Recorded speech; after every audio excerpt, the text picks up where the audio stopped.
딸에게 보내는 심리학 편지. 프롤로그. 30년 동안 미처 하지 못했던 그러나 꼭 해주고 싶은 이야기들. 딸아, 오랜만에 너에게 편지를 쓴다. 잘 지내고 있니? 밥은 잘 먹고 다니고?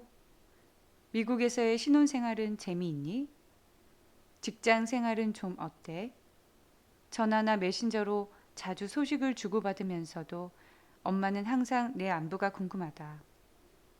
떨어져 있으면 내 새끼가 밥은 잘 먹고 다니는지, 어디 아픈 데는 없는지부터가 마음이 쓰이는 걸 어쩔 수가 없구나.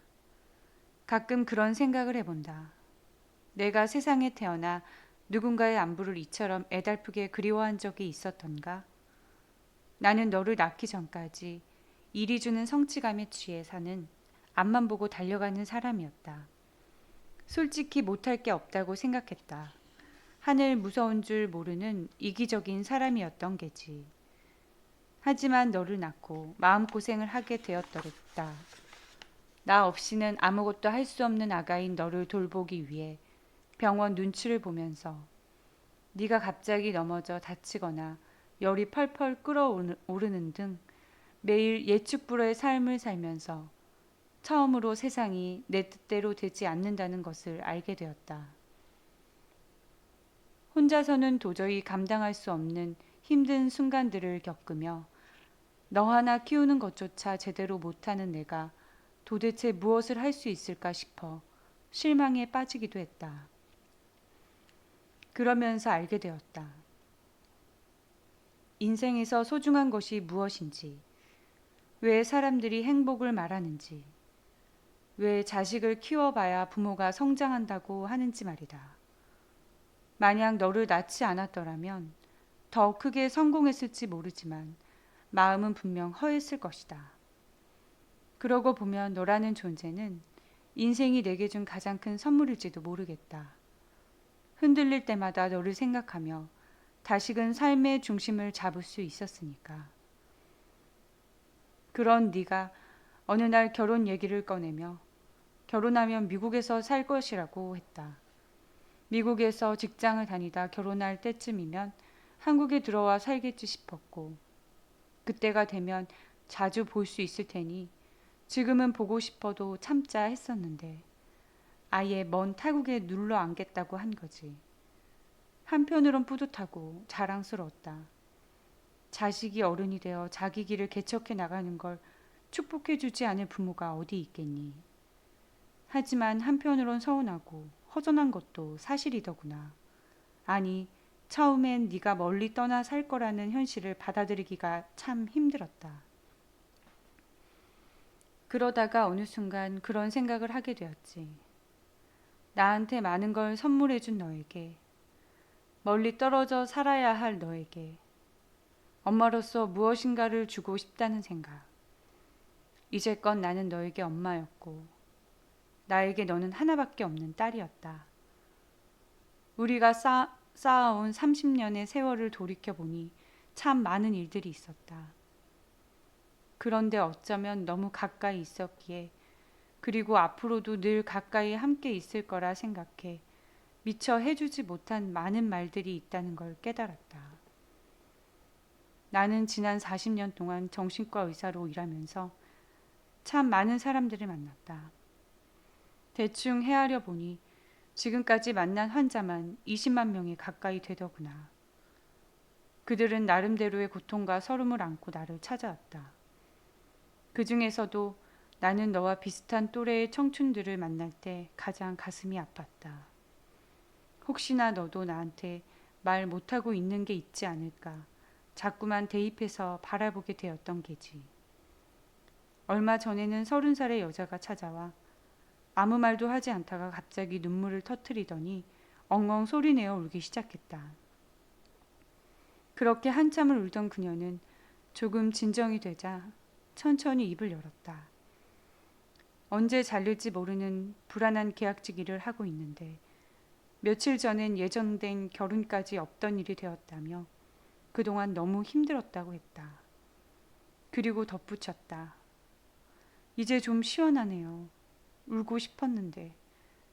저보다 더 걱정하실 부모님 때문에 마음껏 울지도 못했거든요.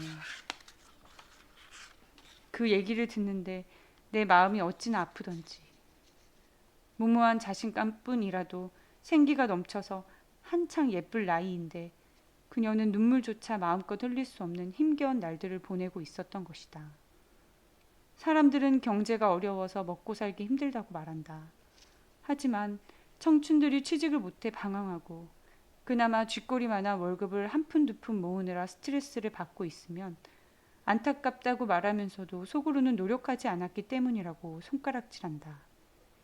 멀쩡하게 생겨서 대학도 졸업했는데 백수로 있는 데는 다 이유가 있다고 얘기하고 돈이 귀한 줄 모르니까 돈을 모으지 못하는 것이라고 비아냥댄다. 그러나 청춘들은 정말이지 열심히 노력하면 성공할 수 있다는 말을 믿고 최선을 다했을 뿐이다. 하지만 막상 변변한 자리 하나 내주지 않는 세상 앞에서 좌절하고 힘들어하고 있을 따름이다. 그러나 그것조차 자신이 부족한 탓인 것만 같아 마음 놓고 울지도 못하는 게 아닌가. 세상 탓을 하고 남 탓을 해봐도 뭐 하나 풀리는 것 없이 시간만 흘러가는 것을 가장 끔찍하게 여기는 것은 다른 누구도 아닌 바로 그들 자신이다. 언제부터인가 내 또래인 그들에게 해주고 싶은 이야기가 있었다. 모든 것을 잘하려고 애쓰지 말고 지금 불안하다면 인생을 잘 살고 있다는 증거이니 걱정하지 말라고. 그것은 지금껏 진료실에서 만난 청춘들에게 못다한 이야기이자 30년 동안 너에게 미처 하지 못했던, 그러나 결혼해서 한국을 떠나는 너에게 꼭 해주고 싶은 이야기이기도 하다. 그래서 책을 쓰기 시작했다. 1년간 원고를 쓰며 글을 썼다 지웠다를 반복했다. 40년의 세월 동안 정신과 의사로 생활하며 많은 것을 배웠지만 아직도 부족한 게 많다 싶기도 했고 내 글이 혹시나 아픈 청춘들의 마음을 알아주기는커녕 낭떠러지로 미는 것은 아닌지 걱정되기도 했다. 그러나 지금 말하지 않으면 나중에 후회할 것 같아 책을 펴내기로 마음먹었다. 딸에게 보내는 전에 엄마밖에는 해줄 수 없는 말들을 말이다. 프롤로그. 딸아, 30년 동안 미처 하지 못했던 너는 누가 뭐래도 그러나 꼭 해주고 싶은 내게는 가장 이야기들. 소중한 사람이다. 딸아, 오랜만에 너에게 편지를 쓴다. 네가 어떤 선택을 잘 지내고 있니? 그 결과가 어떻건 간에 상관없이 나는 너를 지지한다는 미국에서의 신혼생활은 그러니 지금까지 네가 그랬듯 직장 생활은 두려워하지 말고 앞으로 나아가 전화나 메신저로 해보고 소식을 주고받으면서도 뭐 엄마는 항상 내 안부가 궁금하다. 최소한 떨어져 있으면 아무것도 시도하지 내 새끼가 밥은 잘 먹고 다니는지 그것으로 된 어디 것이다. 아픈 데는 없는지부터가 그러니 어떤 어려움이 닥치더라도 어쩔 수가 없구나. 삶의 재미를 내려놓지 가끔 그런 생각을 해본다.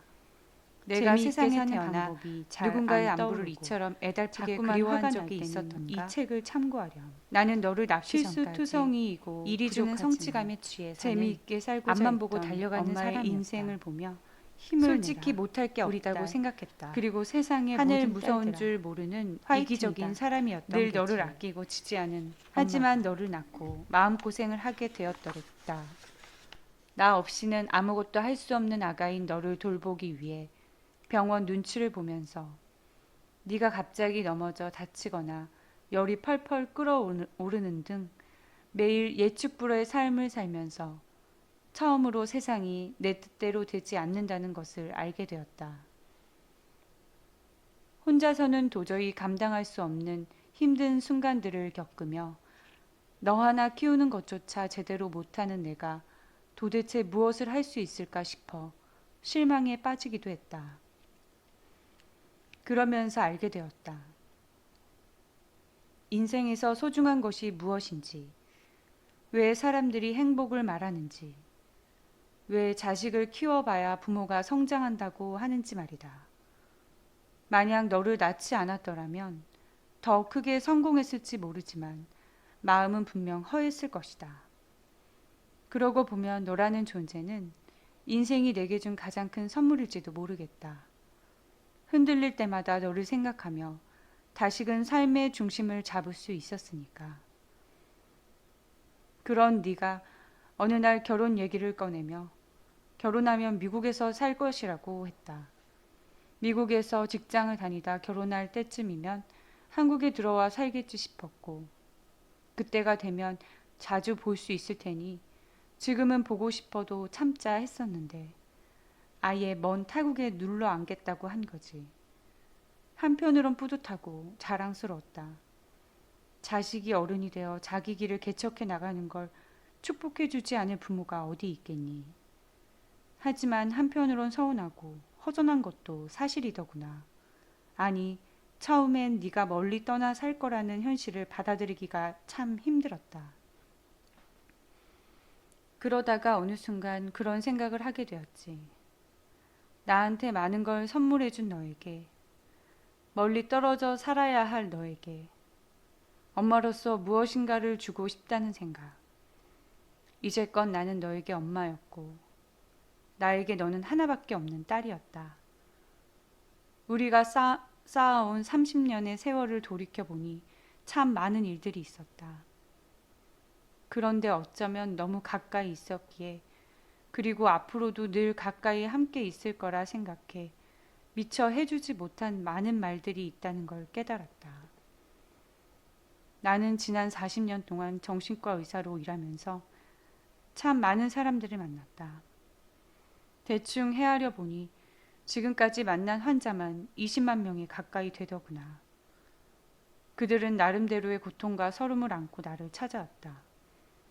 그 중에서도 나는 너와 비슷한 또래의 청춘들을 만날 때 가장 가슴이 아팠다.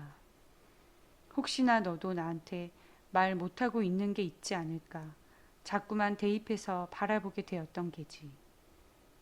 얼마 전에는 30살의 여자가 찾아와 아무 말도 하지 않다가 갑자기 눈물을 터뜨리더니 엉엉 소리내어 울기 시작했다. 그렇게 한참을 울던 그녀는 조금 진정이 되자 천천히 입을 열었다. 언제 잘릴지 모르는 불안한 계약직 일을 하고 있는데 며칠 전엔 예정된 결혼까지 없던 일이 되었다며 그동안 너무 힘들었다고 했다. 그리고 덧붙였다. 이제 좀 시원하네요.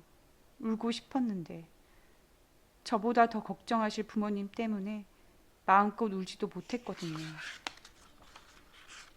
그 얘기를 듣는데 내 마음이 어찌나 아프던지. 무모한 자신감뿐이라도 생기가 넘쳐서 한창 예쁠 나이인데 그녀는 눈물조차 마음껏 흘릴 수 없는 힘겨운 날들을 보내고 있었던 것이다. 사람들은 경제가 어려워서 먹고 살기 힘들다고 말한다. 하지만 청춘들이 취직을 못해 방황하고 그나마 쥐꼬리만한 월급을 한 푼 두 푼 모으느라 스트레스를 받고 있으면 안타깝다고 말하면서도 속으로는 노력하지 않았기 때문이라고 손가락질한다. 멀쩡하게 생겨서 대학도 졸업했는데 백수로 있는 데는 다 이유가 있다고 얘기하고 돈이 귀한 줄 모르니까 돈을 모으지 못하는 것이라고 비아냥댄다. 그러나 청춘들은 정말이지 열심히 노력하면 성공할 수 있다는 말을 믿고 최선을 다했을 뿐이다. 하지만 막상 변변한 자리 하나 내주지 않는 세상 앞에서 좌절하고 힘들어하고 있을 따름이다. 그러나 그것조차 자신이 부족한 탓인 것만 같아 마음 놓고 울지도 못하는 게 아닌가. 세상 탓을 하고 남 탓을 해봐도 뭐 하나 풀리는 것 없이 시간만 흘러가는 것을 가장 끔찍하게 여기는 것은 다른 누구도 아닌 바로 그들 자신이다. 언제부터인가 내 또래인 그들에게 해주고 싶은 이야기가 있었다. 모든 것을 잘하려고 애쓰지 말고 지금 불안하다면 인생을 잘 살고 있다는 증거이니 걱정하지 말라고. 그것은 지금껏 진료실에서 만난 청춘들에게 못다한 이야기이자 30년 동안 너에게 미처 하지 못했던, 그러나 결혼해서 한국을 떠나는 너에게 꼭 해주고 싶은 이야기이기도 하다. 그래서 책을 쓰기 시작했다. 1년간 원고를 쓰며 글을 썼다 지웠다를 반복했다.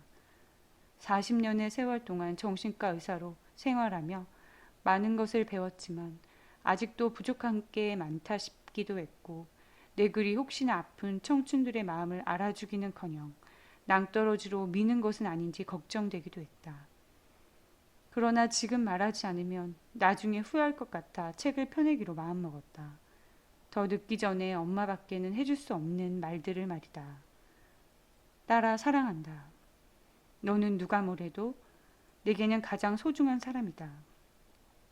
그 말은 곧 네가 어떤 선택을 하건 그 결과가 어떻건 간에 상관없이 나는 너를 지지한다는 뜻이다. 그러니 지금까지 네가 그랬듯 두려워하지 말고 앞으로 나아가렴. 해보고 안 되면 뭐 어떠니? 까짓것 쉬어가면 그만이다. 최소한 아무것도 시도하지 않는 바보는 아니니까. 그것으로 된 것이다. 그러니 어떤 어려움이 닥치더라도 삶의 재미를 내려놓지 않았으면 좋겠다. 재미있게 사는 방법이 잘 안 떠오르고 자꾸만 화가 날 때는 이 책을 참고하렴. 실수투성이이고 부족하지만 재미있게 살고자 했던 엄마의 인생을 보며 힘을 내라. 우리 딸, 그리고 세상의 모든 딸들아. 화이팅이다. 늘 너를 아끼고 지지하는 엄마가.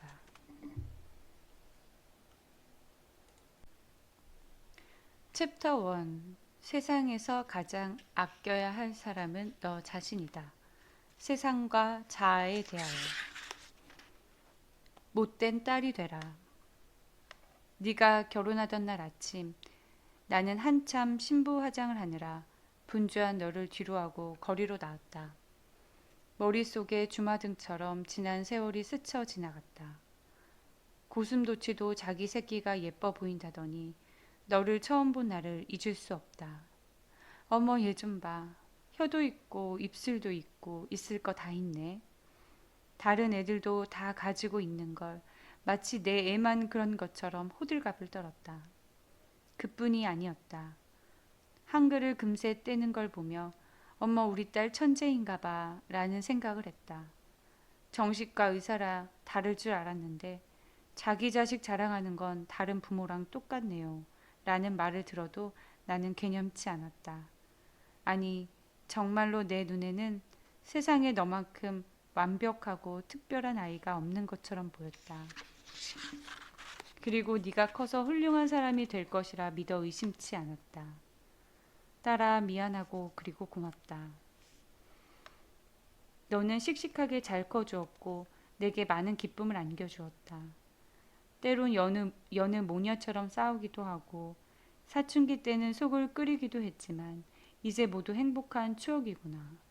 사실 지금 생각해보면 너에게 품었던 훌륭한 사람이란 무엇을 두고 한 말이었는지 나 자신도 잘 모른다. 모든 엄마가 그러하듯 엄마가 생각하는 너의 미래, 엄마가 생각하는 너를 만들어가느라 너에게 쓸데없는 걱정과 부담을 안겨주었는지도 모를 일이다. 그러나 너는 엄마의 방향을 번번이 빗나갔고 중고등학교를 가고 대학교를 들어가고 미국에 유학을 가기까지 좌충우돌하는 가운데서도 너만의 길을 걸어갔다. 그 과정에서 나는 네가 걱정되어 잔소리를 하기도 했고 네가 하겠다는 것을 진심으로 말리기도 했다. 그럴 때마다 너는 왜 엄마는 응원해 주지는 못할 망정 하고 싶은 걸 못하게 하냐고 따졌지. 가끔 네가 화가 나서 나한테 말도 걸지 않을 때면 내 속은 시커멓게 타들어가곤 했다. 사실 돌이켜보면 그것은 나의 욕심이었다. 내가 너의 앞날을 미리 생각해 두었는데 네가 그 길을 가야만 행복할 텐데 하고 단정한 나의 오만이었던 것이다. 그러던 어느 날 너는 나에게 말했다. 공부를 위해 떠난 미국에서 평생 함께하고픈 남자를 만났고 그와 결혼하고 싶다고. 그러니 축하해달라고. 거기까지는 괜찮았다. 하지만 앞으로도 그 사람과 계속 타국에서 살아야 한다는 사실을 알게 되었을 때 가슴이 덜컥 내려앉았다. 나는 네가 유학을 마치면 당연히 돌아와 곁에 있을 테고 결혼을 한다 해도 수시로 볼 수 있을 거라 생각했는데 이제 정말 너를 멀리 떠나보내야 하는 상황에 처한 것이다. 솔직히 사는 모습을 옆에서 지켜보는 것조차 허락하지 않는 네가 원망스럽기도 했다. 그러나 문득 그런 생각이 들었다. 어느새 네가 어른이 되었구나. 이제는 보내줘야 하는 거구나. 생각해보면 너는 이미 독립적인 한 인간으로서 너의 길을 가고 있었는데 내가 그것을 애써 부정해 왔는지도 모르겠다. 너를 내 품 안에서 계속 보살펴줘야 할 아이로만 바라보면서 말이다. 처음부터 너 하고 싶은 대로 해라 라고 말했어야 했는데 엄마가 부족했다. 정말 미안하다. 인생에는 중요한 전환점이 있다. 아이에서 어른이 되는 것, 여자에서 엄마가 되는 것, 엄마에서 다시 나로 돌아오는 것. 이 모든 게 나이를 먹고 시간이 흐르면서 자연스럽게 이루어지는 과정 같지만 우리는 역할 변화에 따른 전환점을 거쳐야만 한다. 그 과정은 고통스러워서 어떤 사람들은 변화를 인정하지 않으려 든다. 그래서 용기가 필요하다. 어느 순간 자기에게 주어진 역할의 고리를 끊고 나아갈 수 있어야 한다. 아이가 어른이 되려면 자기를 키워준 부모의 세계를 깨고 나아가야 한다. 그것은 자녀에게는 독립이고 부모에게는 상실이다. 나는 늘 너를 내 품 안에서 떠나보낼 준비를 해왔다고 생각했다. 하지만 네가 떠나겠다고 했을 때 깊은 슬픔이 밀려오는 것은 어쩔 수가 없었다. 그러나 걱정하지 마라. 너의 결혼식 날 나는 혼자 커피를 마시며 엄마 독립식을 치렀다. 덕분에 나는 결혼식 때 눈물 콧물 흘리는 촌스러운 엄마가 되지 않을 수 있었다. 웃으며 너를 보낼 수 있었다. 딸아, 고맙다. 네가 먼저 용감하게 부모의 세계를 부숴준 덕분에 나 역시 엄마 역할에서 졸업할 수 있었다. 30년 만에 너에게 털어놓는 이야기. 너는 이제껏 누군가의 딸이었고 누군가의 친구였고 누군가의 선후배였으며 어느 회사의 직장인이었다. 그런데 결혼을 하는 순간 너는 누군가의 아내, 누군가의 며느리가 되었고 앞으로 누군가의 엄마가 될지도 모른다. 해야 할 역할이 늘어나는 것이다. 사람들은 보통 역할이 늘어날 때 그것 또한 잘해야겠다는 생각을 한다. 다른 사람들의 기대에 어긋나지 않으려 하고 주어진 책임과 의무를 다하려고 애쓰는 것이다.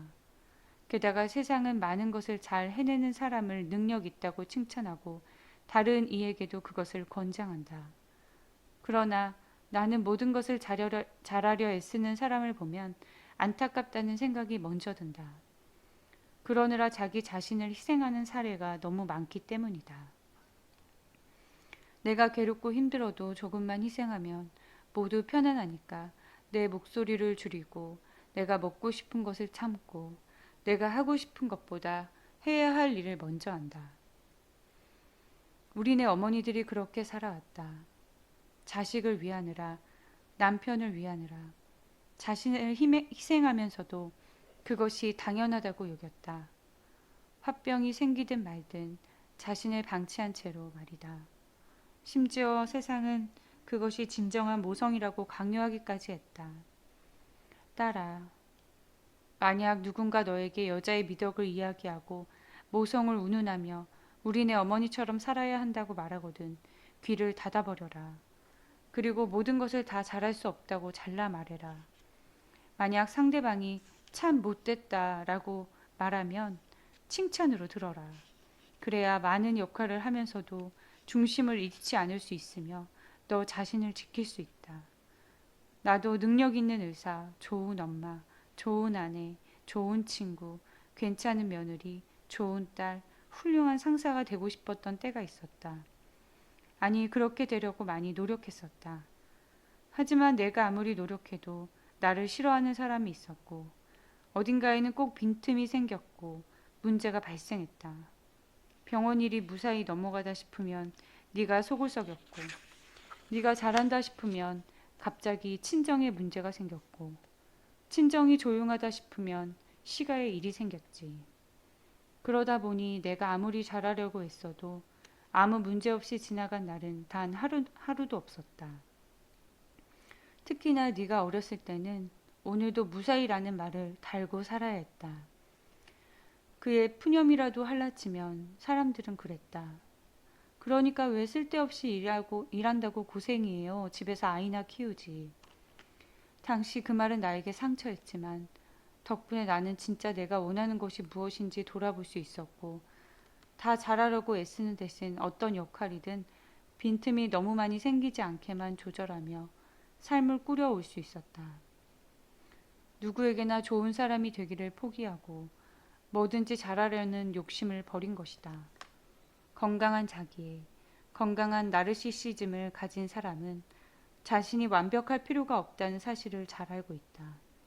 실패하고 실수할 수도 있지만 그럼에도 자신은 충분히 사랑받을 만한 가치가 있는 사람이라는 확신을 가지고 있다. 미국의 극작가 조 쿠터츠가 말했다.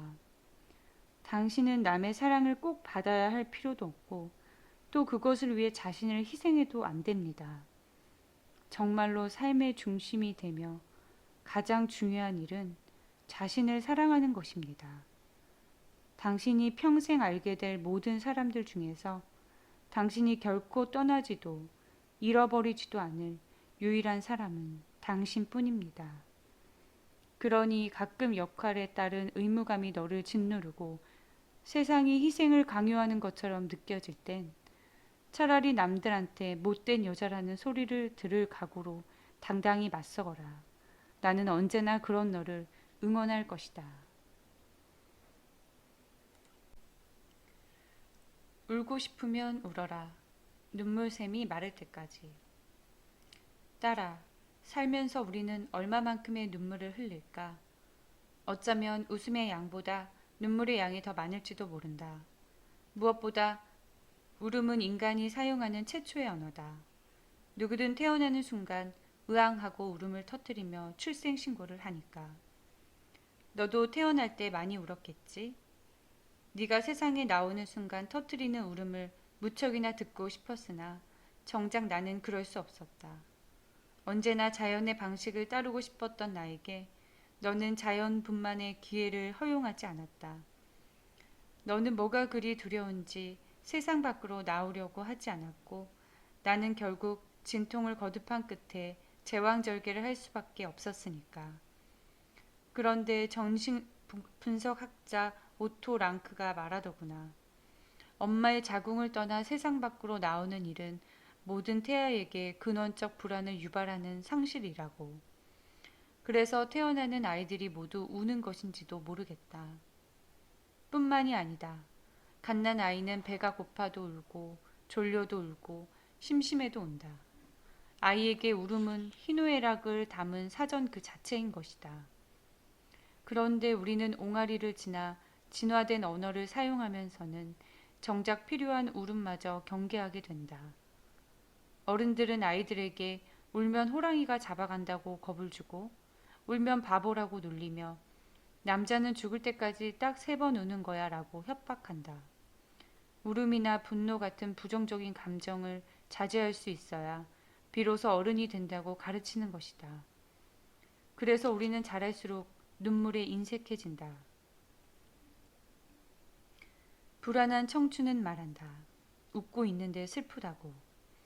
몇 해 전 만난 환자 중에 미니 씨가 있었는데 그녀는 평소 외로워도 슬퍼도 울지 않는 캔디로 살다가 진료실만 오면 울음을 쏟았다. 파견직으로 일하는 그녀는 곧 30인데도 정규직 자리를 얻지 못했다는 자괴감에 최근 파혼까지 겪으면서 슬픔에 젖은 낙엽이 되고 말았다. 선생님, 저는 늘 결혼이 목표였는데 파혼이라뇨 하며 오늘 땐 그녀는 제 인생은 파예요. 파견직의 파, 파혼의 파니까요. 재밌죠? 라며 자조적인 웃음을 지어 보였다.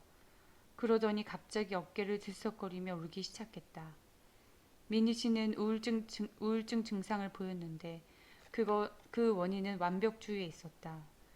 죽기 전에 반드시 가봐야 할 여행지를 수첩에 적고 다니는 것은 물론 결혼은 30 전에 꼭 해야 하고 아이는 35까지 2명을 낳을 것이라는 등 나이에 따라 수행해야 할 인생 과업을 딱 정해놓고 있었다. 그녀는 라이프 사이클에 맞는 삶을 살아야 한다는 강박증에 시달리고 있었다. 그리고 그것이 완성되지 않는 삶은 그녀에겐 엄청난 수치였다.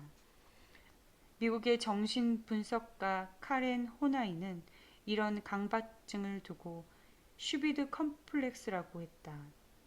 무엇을 해야 한다. 의 다른 말은 무엇을 하지 않으면 안 된다이다. 슈드비 콤플렉스를 가진 사람들은 장난감 병정처럼 앞으로 나아가야만 비로소 발 뻗고 잘 수 있다. 그런 미니 씨가 지금 불안에 떨고 있다. 회사에서 언제든 잘릴 수 있는 불안한 위치에 있는 데다가 결혼마저 갑자기 없던 일이 되어 버리면서 삶을 지탱할 힘을 잃어버렸기 때문이다. 나도 30의 강을 건너봤기에 미니 씨의 우울증에 공감할 수 있었다. 그러나 그때 내게는 손가락을 꼭 쥐고 놓아주지 않던 어린 네가 있었다. 아직 2살밖에 안 된 아기지만 소나기 힘이 어찌나 세던지 그때 나를 꽉 붙들어준 너의 손 덕분에 나는 크게 흔들리지 않고 30살을 건너올 수 있었다. 그때 만약 네가 없었다면 어땠을까? 생각만 해도 아찔하다. 그러나 미니 씨는 혼자서 그 강을 건너야 하니 얼마나 막막하겠니. 미니 씨를 보며 문득 든 생각. 너에게 30은 과연 어땠을까? 우리나라 청춘에게 30살이란 지금까지 누렸던 특혜를 박탈당함과 동시에 지금까지 해놓은 게 무엇이냐라는 식의 숙제 검사를 요구하는 시기가 아닐까 싶다. 시인 신현님은 30살을 앞두고 일기에 이렇게 썼다고 한다. 곧 30. 나의 20대는 좌절과 헤매므로만 끝날 건가? 뭐 하나 해놓은 것도 없이 세월만 가니 하루하루 사약을 마시는 심정이다.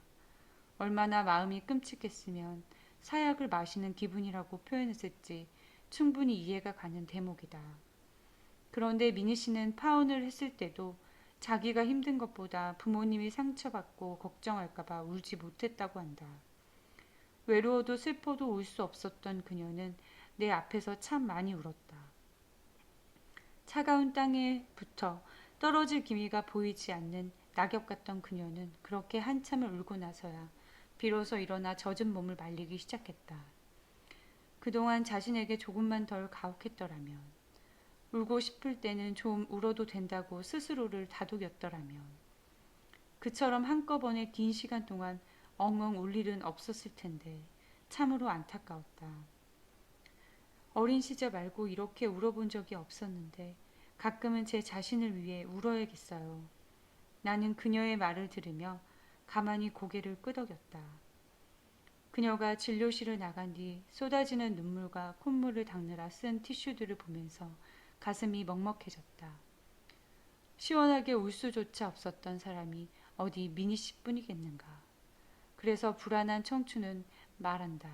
웃고 있는데 슬프다고. 눈물은 내면의 아이가 아프다고 보내는 신호다. 눈물은 내면의 아이가 아프다고 보내는 신호다. 기쁠 때도 울지만 슬플 때 더 많은 눈물이 나는 것은 상실감에서 오는 아픔 때문이다. 애도는 상실에 대한 심리적 반응이다. 병적인 슬픔과는 다른 정상적인 슬픔이다. 그리고 애도 과정이란 상실된 대상을 찾으려고 하는 노력이다. 상실한 대상을 계속 마음속에 간직함으로써 그 대상과의 관계를 유지하려는 회복의 과정이기도 하다. 여기서 잃어버린 대상은 사랑하는 사람일 수도 있지만 때로는 미니 씨처럼 자기가 소중하게 생각한 가치나 도달하려고 애쓰는 이상적인 자아상이 되기도 한다. 애도 과정이 있을 때는 정신적 에너지가 온통 상실한 대상에 집중되어 움츠려들고 현실과 약간은 떨어져 있는 자신을 발견하게 된다. 갑작스레 사랑하는 이의 죽음에 맞은 사람들이 보이는 망연자실한 모습이 바로 그것이다. 이처럼 애도가 아무 생각도 하지 못하게 만들 만큼 힘들게 느껴지는 것은 애도의 대상에게 부여한 리비도를 거둬들여야 하는 고통이 따르기 때문이다. 리비도란 인간이 태어날 때부터 갖추고 있는 본능적 에너지이자 생명의 에너지다. 이 강력한 생명 에너지가 내부로 향하느냐, 외부 대상으로 향하느냐에 따라 자아 리비도와 대상 리비도로 구분된다. 가령 리비도를 쉽게 생각하면 이런 것이다. 나한텐 너밖에 없어. 이 프로젝트가 잘 되면 정규직으로 전환될지도 몰라. 올해는 꼭 엄마랑 온천이라도 다녀와야지 등 그 대상에게 투입한 소망이자 강력한 몰입을 말한다. 이것을 처리하는 일은 맨 정신으로 할 수 없으며 시간이 오래 걸릴 수밖에 없다. 이때 흘리는 눈물을 우리는 받아주어야 한다. 상실에 따른 애도의 눈물은 기꺼이 흘려야 할 눈물인 것이다. 만약 이러한 애도 과정을 생략하면 어떻게 될까? 프로이트는 애도를 충분히 하지 않으면 우울증이 발생한다고 했다. 흔히 우울증을 마음의 감기라고 하는데 자아의 감기라고도 말하고 싶다. 감기에 걸린 자아는 온통 자신을 깎아내리는 일에만 열중한다. 슬픔에 빠진 자신을 위로하기는커녕 자책과 죄책감으로 자신을 갉아먹는다. 자기 인생을 두고 파라며 자주적인 농담을 하는 미니 씨도 우울증이었다. 다행히 그녀는 뒤늦게나마 애도의 과정을 통과함으로써 우울에서 벗어날 수 있었다. 누군가 자신의 마음을 알아주고 위로해 주었던 기억이 없는 미니 씨는 늘 감정 표현에 서툴렀다. 그녀에게 감정이란 무시하거나 외면해야 할 성질의 것이었다. 과업을 완수하듯 기능 위주의 삶을 살아온 그녀의 울음은 이제 제발 아픈 자신을 봐달라는 내면의 신호였다. 돌이켜 생각하면 미니 씨는 30대로 떠나기 전 평범했지만 치열하게 산 20대를 애도하기 위해 넋놓고 온 것이 아닐까 하는 생각이 든다. 30살에게 권한다.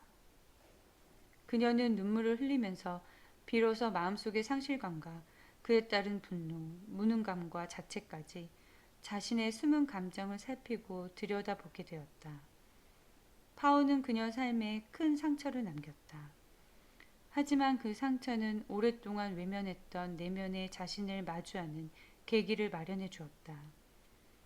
덕분에 그녀는 상처를 보듬을 수 있었고 간절히 바랐지만 차마 이루지 못한 소망들을 잘 떠나보낼 수 있었다. 그러니 30살이 되면 지금까지 살아온 인생을 돌아보며 무엇을 얼마나 이루었는가에 대해서만 셈하지 말고 그 시간을 잘 견뎌낸 자신을 위로하고 애도하는 시간을 가져보는 건 어떨까? 그 과정에서 눈물이 나면 기꺼이 울리리다. 눈물에 인색한 사람은 자신에게도 인색해질 수밖에 없다. 내게도 애도의 눈물을 흘려야 하는 날들이 있다. 그때마다 나는 파울로 코엘료가 쓴 흐르는 강물처럼에 나오는 구절을 떠올린다. 언제나 강한 척할 필요는 없고 시종일관 모든 것이 잘 돌아가고 있음을 증명할 필요도 없다. 다른 이들이 뭐라고 하건 신경 쓰지 않으면 그뿐. 필요하면 울어라. 눈물샘이 다 마를 때까지. 내가 걱정할까봐 더 씩씩한 척하는 딸아. 울고 싶을 때는 그냥 울어버렸으면 좋겠다.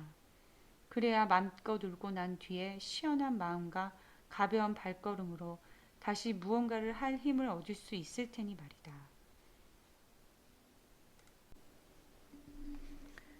모두를 만족시키는 선택이란 없다. 사람들이 많이 쓰는 말 중에 내가 참 싫어하는 말이 있다. 삽질하다. 이를 사전에서 찾아보면 헛된 일을 하다라고 적혀 있다. 가장 빠른 길을 놔두고 한참 멀리 돌아가는 길을 택하거나 결과와 전혀 상관없는 일에 시간을 허비한 경우에 쓰는 말이다. 한마디로 결과를 내는데 도움이 안 되는 쓸데없는 일이 바로 삽질이다. 그런데 과연 세상에 헛된 일이라는 게 있을까? 바람 한 점에 날아가 버리는 모래성을 쌓았다고 해서 쓸데없는 짓을 했다고 말할 수 있을까? 모래성을 쌓아본 사람만이 모래성을 잘 쌓는 데 필요한 모래와 수분의 양을 가늠할 수 있고 시행착오를 줄이는 법도 알 수 있다. 이것이야말로 경험이 가져다주는 진짜 지식인 것이다. 인생에서 삽질이 꼭 필요한 이유. 최상의 선택을 하기엔 경험과 자원이 너무나 부족한 청춘들에게 이런 삽질마저 없다면 어떻게 인생의 퇴적층을 쌓을 수 있을까?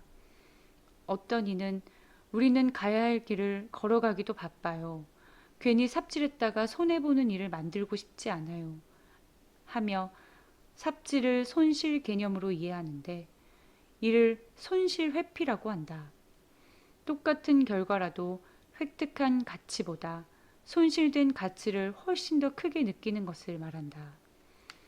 그러나 당장 눈앞의 결과와 상관없다고 해서 삽질을 손해로만 생각하는 것은 앞으로의 성장에도 저해가 된다.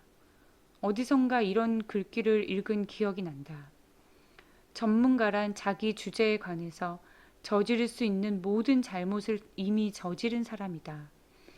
나도 그에 동감한다. 지금은 삽질이 손실로만 보일 수도 있지만 삽질의 콘텐츠가 차곡차곡 쌓이면 어느 순간 그것이 성공을 이끄는 동력이 될 수도 있고 미처 몰랐던 나를 발견하는 계기가 되기도 한다.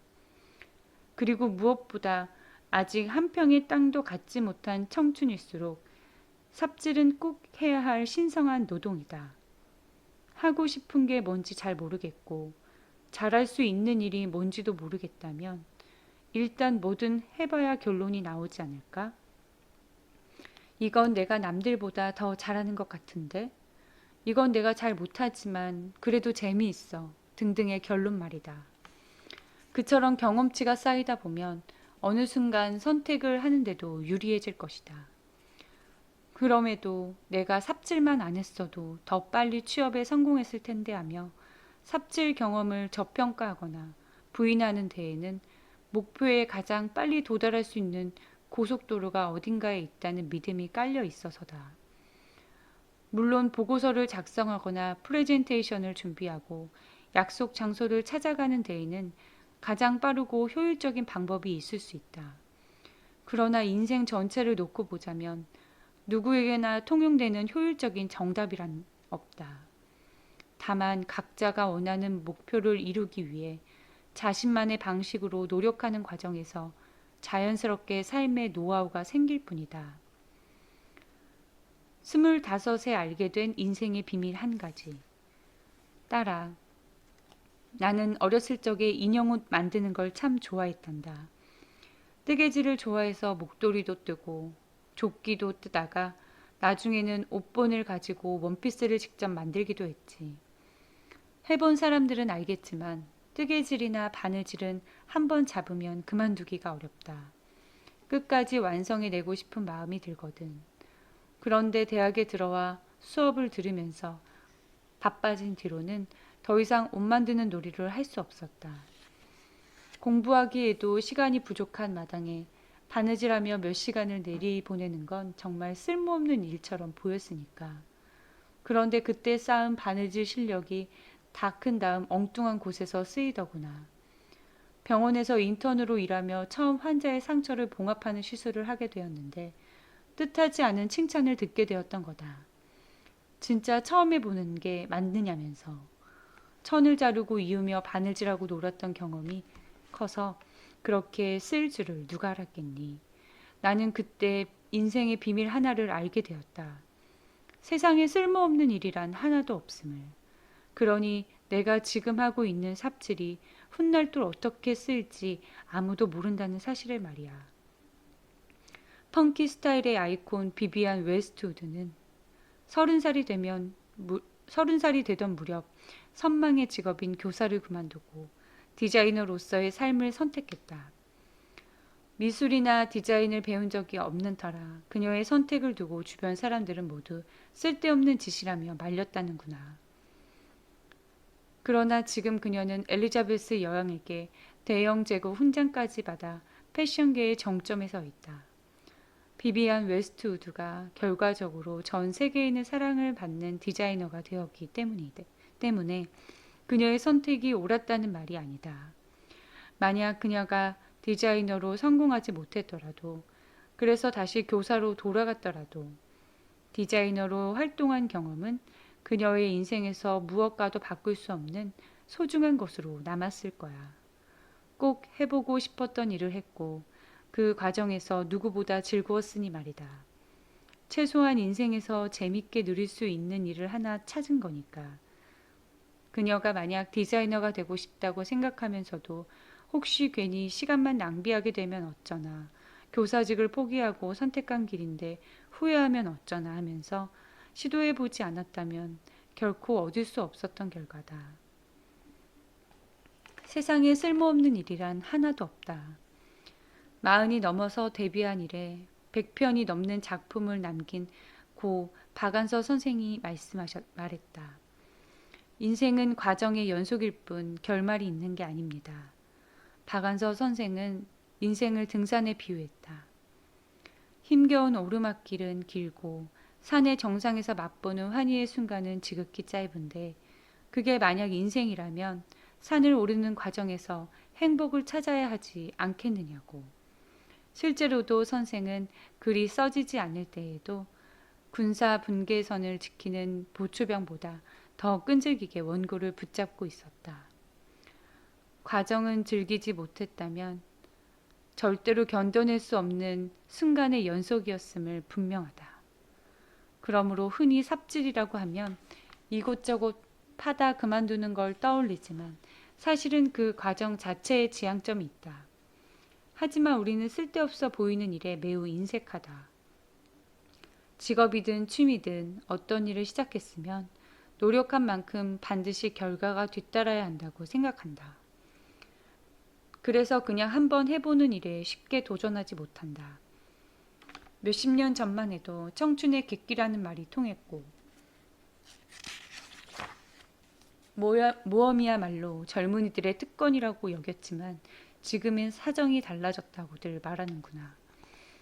플랜 A가 실패하면 플랜 B도 시도할 수 없는 세상이라고 말이다.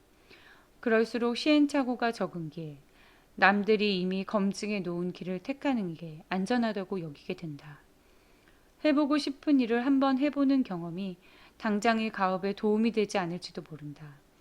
하지만 무언가를 시도해본 경험, 그 씨앗이 뒤늦게 40살이 넘고 신이 지나서야 꽃을 피울 수도 있다.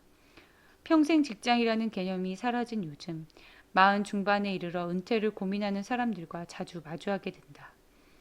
그들은 대부분 앞으로 무엇을 어떻게 해야 좋을지 모르겠다고 말한다. 만약 그들이 젊은 시절에 어떤 씨앗을 어디에 심을지에 대해 치열하게 고민해보고 엉뚱한 곳에 삽질이라도 해봤다면 어땠을까? 씨앗 하나 심을 만한 작은 웅덩이라도 파 놓았다면 어땠을까? 설사 퇴직을 앞두고 있어도 인생 이막에 심어야 할 씨앗 정도는 알고 있지 않았을까? 그러면 적어도 이제는 하고 싶은 거 하면서 살려고요 라는 말을 자신 있게 하지 않았을까? 일본의 정신과 의사인 사이토 시케타가 말했다. 많이 넘어져 본 사람일수록 쉽게 일어선다. 반대로 넘어지지 않는 방법만을 배우면 결국에 일어서는 방법을 모르게 된다. 삽질의 부재가 주는 가장 큰 폐해는 뭘까? 삽질로 각종 유기물이 자라는 환경을 만들어 본 적이 없는 이는 나이가 들어서도 삽드는 법조차 모른다. 삽질의 부재는 경험의 부재이며 경험의 부재는 그 사람 능력의 크기를 제한해서 설사 포클레인이 바로 옆에 있어도 절대로 웅덩이를 팔 수 없게 만든다. 무엇보다 40이 되고 쉰이 넘으면 지킬 것이 많아져 쉽게 삽을 들 수 없게 된다. 프랑스의 소설가 아나톨 프랑스는 나는 현명한 외면보다는 열정적인 실책을 더 좋아한다. 라고 말했다. 정말 맞는 말이다. 많은 것을 시도하면 실수도 많겠지만 그만큼 인생의 후회도 적다. 더군다나 세상의 모든 조건과 모든 사람을 만족시키는 완벽한 선택은 없다. 그러니 손실이 적은 선택지를 기다리느라 주저하거나 기회비용이라는 말에 움츠러들지 말자. 지금 마음껏 삽질해보고 퍼낸 흙으로 삶의 토양을 기름지게 가꾸어 나가렴. 그렇게 해서 쌓인 경험이야말로 너만의 독특함이자 네 인생의 진정한 무기가 되기 때문이다. 조건 없는 사랑이 진정한 사랑이라는 말에 대하여 남남이던 두 사람이 어느 순간 서로에게 없어서는 안 되는 특별한 존재가 된다.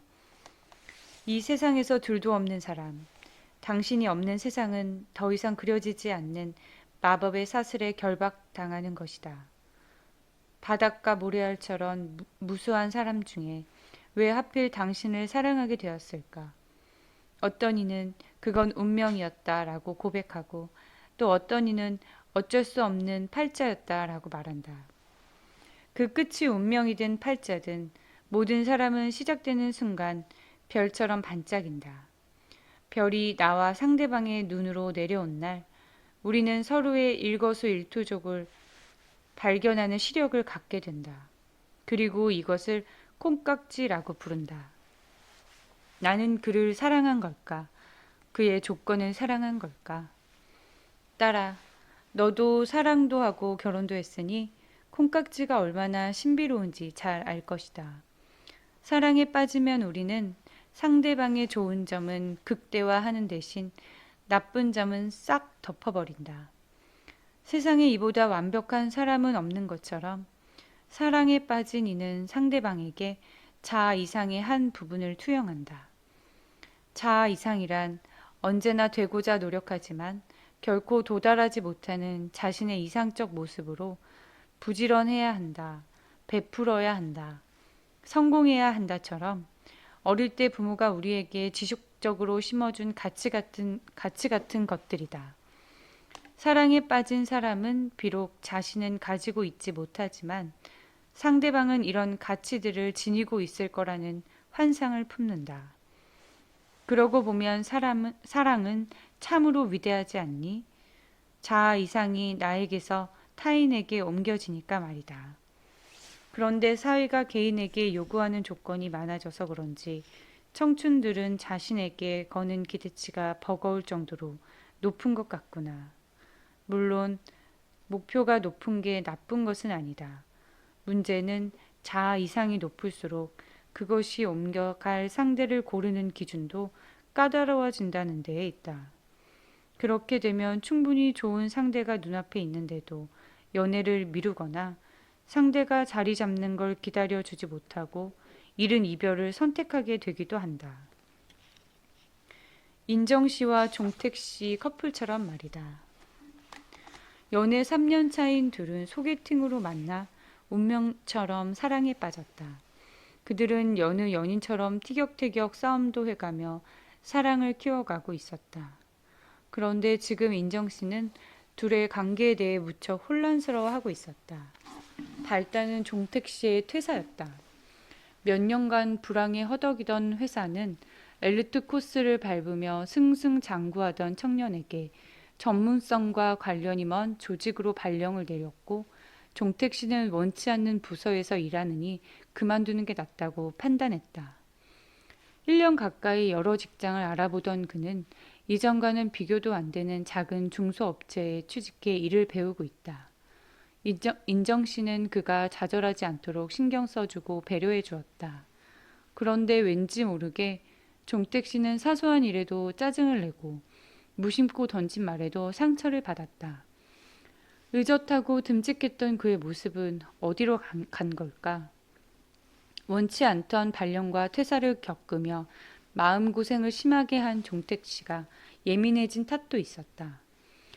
그래도 종택 씨는 껍데기만 폼날 뿐 알고 보면 소모품에 불과했던 대기업보다는 작지만 탄탄한 지금 직장에서 전문성을 키우고 싶어 한다. 문제는 인정 씨가 그의 선택을 받아들이지 못하는 데에 있다. 이름만 대면 누구나 알만한 1등 기업에서 일하던 그가 그리운 것이다. 그를 사랑하지만 그녀에게는 자신이 그리는 남편으로서의 조건 또한 중요하다. 주변에서는 35을 넘기기 전에 선을 보라고 종용한다. 흔들리는 마음을 부정할 수 없다며 그녀는 혼란스러워하고 있다. 나는 정말 그를 사랑한 걸까? 그의 직업을 사랑한 걸까? 사랑에 빠진다는 것의 진짜 의미. 우리는 외모든 경쟁력이든 이성을 만날 때 조건을 따지는 사람을 부끄러워하는 경향이 있다. 속 깊은 곳에서는 모두 비슷한 마음이라고 해도 겉으로는 드러내지 않는 게 예의라고 여겨서다. 또 조건 없는 사랑이 순수한 사랑이라는 통념 때문이기도 하다. 순수한 사랑은 조건이 아니라 그 사람이기 때문에 사랑하는 것이다. 외모, 경쟁력, 건강은 언제든 변할 수 있지만 그가 사람인 것은 변하지 않는다. 그가 잘 나가건 못 나가건 잘생겼건 못생겼건 건강하건 아프건 간에 상관없이 그의 곁을 지키는 것이 진정한 사랑이다. 사랑은 운명이라는데 어찌 운명을 거역하겠는가. 그러나 조건 없는 사랑이라는 게 가능할까? 조건에서 자유로운 순수 결정체인 그 사람을 알아보고 사랑에 빠지는 일이 과연 가능한 일일까? 이에 대해 많은 학자들은 사랑에 빠지는 과정이 매우 조건적이라고 말한다. 그 조건은 비단 경쟁력만을 의미하지 않는다. 성격, 외모, 말투, 행동 등 사랑하는 사람을 선택하는 기준을 조건이라고 보는데 이 조건은 대부분 어린 시절 형성된 우리의 무의식에 따라 결정된다. 흔히 하는 말 중에 사람은 자기 부모와 비슷한 사람을 만난다라는 속설이 있다. 예를 들어 쌀쌀맞은 엄마에게서 자란 남성은 쌀쌀맞은 여자를 매력적으로 느낀다는 것이다. 어릴 때 뇌에 각인된 사랑의 프로그래밍이 커서도 작동하는 것처럼 말이다. 그런가 하면 사람은 자기와 반대되는 사람과 만난다라는 말도 있는데 예를 들어 사랑받지 못하고 자란 여자는 사랑을 듬뿍 주는 남자를 택할 거라는 생각이다. 그러나 막상 결혼해서 살아보니 배려심 많아 보이던 남자가 실은 냉랭한 남자로 판명되는 경우가 많다. 이 경우 여자는 무의식 중에 사랑을 주지 않는 남자를 선택함으로써 사랑받지 못하고 성장한 어린 시절의 대상관계를 되풀이하기 때문이다. 이것을 프로이트는 반복 강박이란 개념으로 설명했다. 이렇게 우리는 자신도 모르는 사이 무의식에 의해서 사랑의 대상을 선택한다. 그 과정에서 상대방을 있는 그대로 바라보기보다 우리가 원하고 바라는 대로 재단하고 판단한다.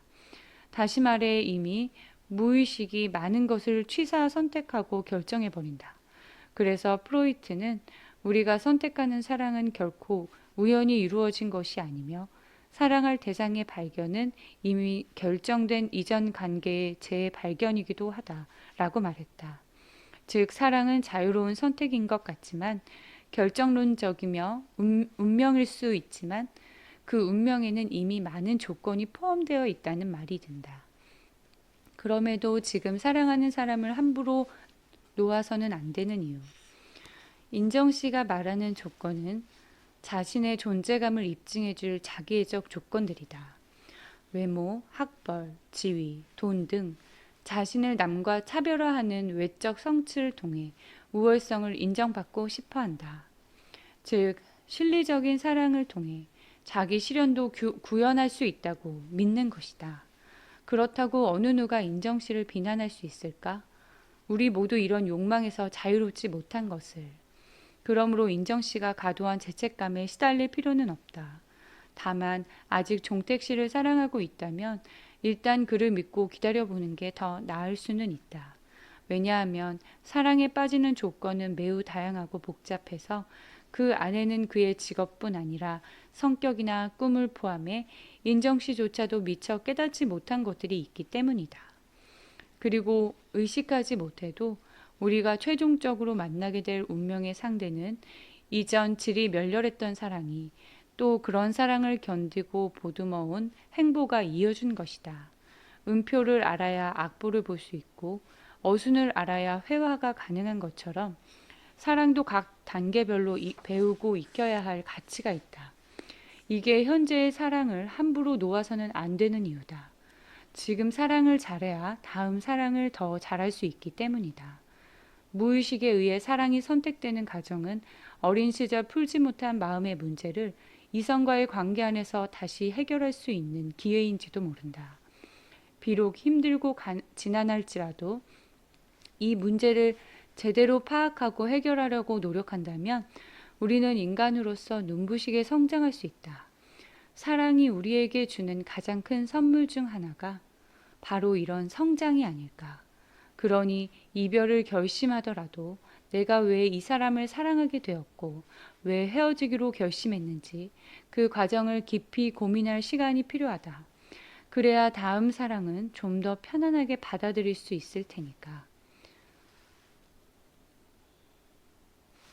절대로 사랑에 대해 냉소적이 되지 마라. 어떤 사람들은 무의식이 사랑의 대상을 있다는 얘기를 들으면 사랑에 대해 냉소적인 태도를 보이기도 한다.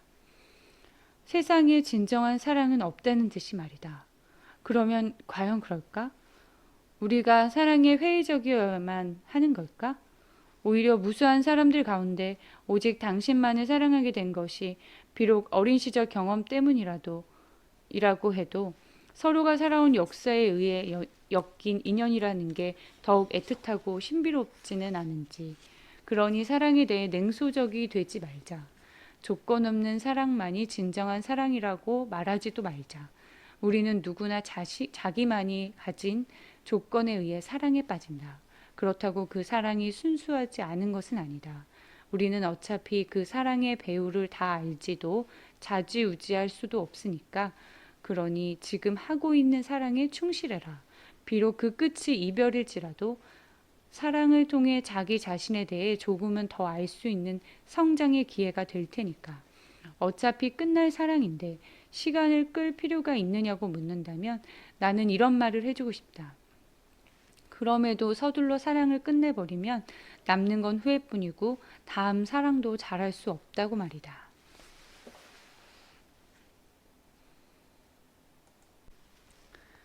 내가 나를 돌보지 않을 때 벌어지는 일들. 엄마는 나 키우면서 이래라 저래라 크게 간섭 안 했잖아. 그래도 나한테 이것만은 꼭 하라고 말해주고 싶은 게 하나쯤은 있을 거 아니야? 그게 뭐야? 뜬금없던 네 질문에 곰곰이 생각하다가 나는 이렇게 대답했었다. 네 마음도 자주 보살펴 주어야 해. 너는 그냥 고개를 끄덕였지. 이번에는 그때 미처 못했던 이야기를 좀 더 해볼까 한다. 예측 불허의 세상살이에서 무엇이 우리를 단단히 지켜줄까? 건강, 돈, 직업, 부모, 배우자 등 여러 가지가 있겠지. 건강하고 돈이 있어야 누군가에 의존하지 않고 독립된 생활을 영위할 수 있다. 내 한 몸 지키는 것 못지않게 사회적으로 탄탄한 지위와 인맥이 있어야 험한 일이 터져도 나와 가족을 지킬 수 있다. 그래서 사람들은 수단과 방법을 가리지 않고 그것을 쟁취하느라 나쁘끄러운 이전 투구도 마다하지 않는다. 그런데 그것들을 다 가지고도 불행해하고 때론 자살로 그 모든 것과 이별을 고하는 것을 보면 반드시 그것들이 소중한 가치를 지켜주는 것 같지는 않다. 내 몸을 보호하고 나와 내 가족의 사회적 위치를 보호하는 것만으로 내 인생이 정말 안전할까? 상처투성이 세상에서 건강과 사회적 안전판을 확보하는 것만으로는 부족하다. 마음이 무너지면 돈도 건강도 사회적 지위도 아무런 의미가 없다. 어쩌면 매일 무방비로 노출되고 있는 것은 우리의 마음이다. 마음도 몸처럼 다치지 않도록. 우리 신체는 온갖 바이러스 유해 물질뿐만 아니라 유무형의 사고와 재해에 늘 노출되어 있다. 그래서 우리는 몸을 보호하기 위해 좋은 음식을 먹고 예방접종으로 질병에 대한 면역을 키우고 따뜻한 옷을 입고 안전한 가옥에 살면서 사고에 대비한다. 우리의 마음도 마찬가지다. 외부의 위험으로부터 자신을 지키기 위해 여러 가지 방어기제를 작동시키고 있다. 그러나 방어기제라는 것은 개인의 역량에 따라 또 상황에 따라 그 기능이 잘 작동하기도 하고 쉽게 무너지기도 한다. 사실 이처럼 믿을 수 없는 것도 없다. 마치 온갖 비타민을 먹고 보약을 먹어도 어느 순간 독감에 걸려 열병을 치르기도 하는 것처럼 사소한 말 한마디에 우리 마음의 방어기제도 한순간 무너져 내린다. 친구가 무심코 내뱉은 넌 너무 찌질해. 엄마가 무심결에 툭 던진 네가 하는 일이 다 그렇지 뭐 같은 말에 마음은 순간 조각나 버린다. 몸이 아프지 않게 조심하듯 마음도 상처 입지 않도록 예방 조치를 해야 한다. 마음을 보호하는 것은 자신의 마음을 최적화하고 평온을 유지하기 위함이다. 불필요한 스트레스에 더 이상 찌들지 않도록, 왜곡된 갈등에 짓눌려 더 이상 마음이 피폐해지지 않도록 미연에 방지하는 것이다. 그런 것들에 무방비로 반복 노출되다 보면 결국 우울과 불안, 무기력이라는 위험 사이렌이 울리게 된다. 그러다 그녀는 자살까지 생각하게 된 걸까? 26살 은영 씨는 어디 하나 나무랄 데 없는 모범생이었다. 회사 일도 열심히 했고 꾸준히 일을 도맡아 했다. 그녀는 주위 사람들이 바쁠 때 먼저 나서서 일을 돕는 고마운 존재였다. 그런데 작년부터 알 수 없는 무력감과 우울감이 몰려오기 시작했다. 남의 일까지 떠맡아 보니 갈수록 일이 늘 수밖에 없었는데 나중에는 쉬지 않고 일해도 처리할 수 없는 지경에 이르렀기 때문이다. 은영 씨는 그게 모두 자기 탓인 것만 같았다. 급기야 병가를 내고 회사를 쉬었지만 책임을 다하지 못한 죄책감에 자살까지 생각할 정도였다. 은영 씨는 퀭한 눈으로 말했다. 세상은 온통 책임으로만 채워져 있는 것 같아요. 내 인생은 왜 이렇게 해야 할 일들 뿐일까요? 제 인생에는 제가 없어요. 그녀는 남들에게는 한없이 관대했지만 스스로에게는 너무 엄격했다. 그래서 자신을 희생해서라도 다른 사람들이 원하는 것에 맞춰야 한다고 생각했다. 그 어떤 순간에도 자신의 감정과 느낌을 먼저 생각해 본 일이 없었다. 아니, 자신을 들여다보기를 두려워했다. 상담을 거듭하면서 그녀의 마음이 왜 그렇게 위축되었는지 알게 되었다. 은영 씨의 아버지는 밤마다 폭언과 폭력을 일삼았고 어머니는 그에 대항할 힘이 없었다. 어렸지만 장녀였던 그녀는 아침마다 동생들을 챙겼고 밤이면 아버지로부터 어머니를 지켜내는 여전사로 변신했다. 무력한 어머니는 그런 은영 씨를 집안의 기둥이라며 칭찬했다. 그러나 그녀의 마음속에는 응석 한번 제대로 부려보지 못한 억울함, 어른 역할을 강요했던 어머니에 대한 미움, 매일 가족을 불안의 도가니로 몰아넣는 아버지에 대한 분노가 가득했다. 그러면서도 동시에 부모를 미워하는 자신에 대한 죄책감으로 괴로워했다. 분노와 죄책감이 폭발해 가족을 집어삼킬까봐 두려웠던 그녀의 무의식은 결국 모든 감정을 느끼지 못하도록 막아버렸다. 그리고 책임감 하나로 로봇처럼 움직이며 잔뜩 쌓인 일들을 처리하고 또 처리해왔다. 그러나 감정은 언제고 터져 나오기 마련이다. 막힌 도관에 계속 물을 넣으면 한 번에 터져버리듯 말이다. 그래서 제때 표현하지 못한 감정은 오히려 더 큰 화를 불러오기도 한다. 알 수 없는 긴장과 막연한 불안, 이유 없이 치솟는 분노로 표현되기도 하고 심한 경우 화병처럼 신체의 증상으로 드러나기도 한다. 은영 씨가 회사에서의 과중한 책임감과 스트레스로 자살까지 생각하게 된 데에는 그러한 이유가 있었다.